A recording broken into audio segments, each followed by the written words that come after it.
en parlant JO, on est à J-2 en effet, la sécurité est plus que jamais scrutée avec une vigilance maximale face à la menace djihadiste. Et justement, hier matin, un jeune homme soupçonné d'un projet d'action violente a été arrêté en Gironde. Que sait-on, Raphaël, du profil du suspect, Raphaël Maillochon, je rappelle, service police-justice de TF1 LCI. Bien qu'il est âgé de 18 ans, décrit par nos sources comme une personne radicalisée qui a en tête un projet violent pendant la période des Jeux, mais qui n'a jamais défini avec précision une cible. Alors comment les enquêteurs sont arrivés à remonter jusqu'à lui pour mettre à mal son projet? Tout débute il y a seulement quelques jours lorsque le jeune homme évoque sur des messageries cryptées ses envies personnelles de passer à l'acte en commettant, je cite, des actions violentes. Il multiplie les messages, à chaque fois sa pensée se précise de plus en plus et ses conversations ainsi que la nature des messages envoyés alertent les autorités. Comment?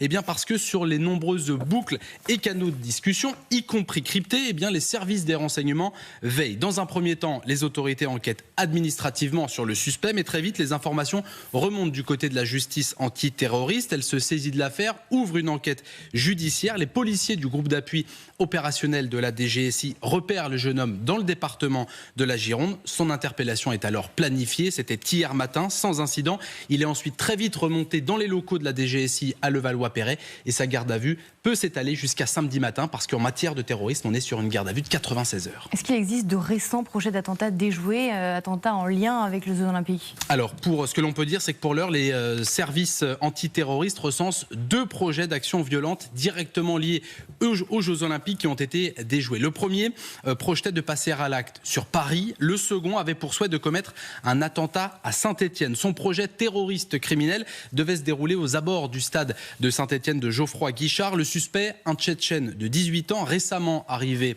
en France. Dans ces 2 affaires, les suspects ont été mis en examen et sont actuellement écroués. 2 très récentes affaires donc qui prouvent une fois de plus le rajeunissement des suspects dans les procédures de terrorisme parce que la semaine dernière, dans une interview accordée à la presse, le nouveau procureur national antiterroriste dresse ce bilan.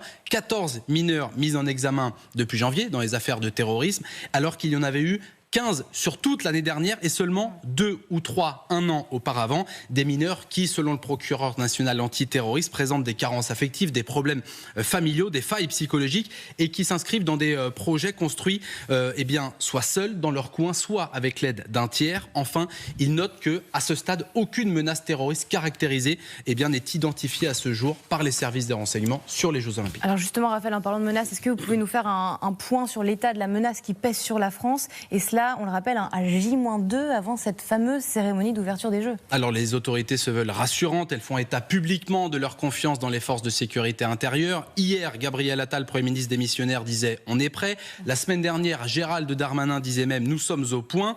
Le ministre de l'Intérieur démissionnaire qui rappelle qu'à ce jour, lui aussi qu'il dit aucune menace caractérisée ne pèse sur la sécurité des Jeux. Mais la France reste au plus haut niveau du plan Vigipirate. Nous sommes toujours en urgence attentat, au-delà de la délinquance de droit commun, comme menace qu'il faut citer le risque d'attentat djihadiste, j'en parlais, la menace d'ultra-gauche, la menace d'ultra-droite, les cyberattaques, la lutte contre les drones malveillants ou armés, ou encore l'ingérence et les campagnes de déstabilisation venues de l'étranger. Mais la crainte principale des autorités reste la menace endogène, c'est-à-dire d'une personne radicalisée se revendiquant d'une organisation terroriste sans avoir forcément de lien avec elle. Face à ces menaces, il y a un plan de sécurité inédit. Si on organise les Jeux Olympiques ici en France une fois par siècle, ce que je peux vous dire, c'est que le dispositif de sécurité, lui, est sans précédent. Une sécurité 4 dimensions, dans les airs, sur la terre, sous les eaux, mais également du côté de la cyber. Pour rappel, 35 000 forces de l'ordre en moyenne vont sécuriser les Jeux. Ils seront même 45 000 ce vendredi pour la cérémonie d'ouverture. Eric ? Oui, Raphaël, ce soir, il y a un match d'ouverture, il y a le match entre Israël et le Mali au Parc des Princes. Ouais.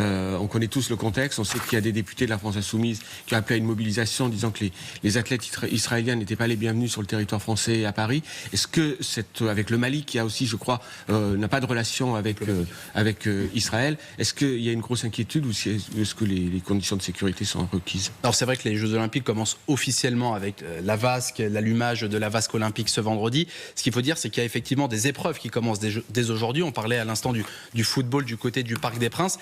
L'inquiétude, elle a été relevée parce que notamment la délégation israélienne sera protégée 24 heures sur 24 par les militaires du GIGN, donc les militaires les plus expérimentés du côté de la gendarmerie nationale. Ils seront donc sécurisés 24 heures sur 24, mais ce n'est pas seulement le cas d'Israël, parce qu'il y a également des nations qui seront également très surveillées. Je peux vous parler par exemple de la délégation ukrainienne et également de la délégation iranienne. Merci beaucoup Raphaël Maillochon pour toutes ces précisions.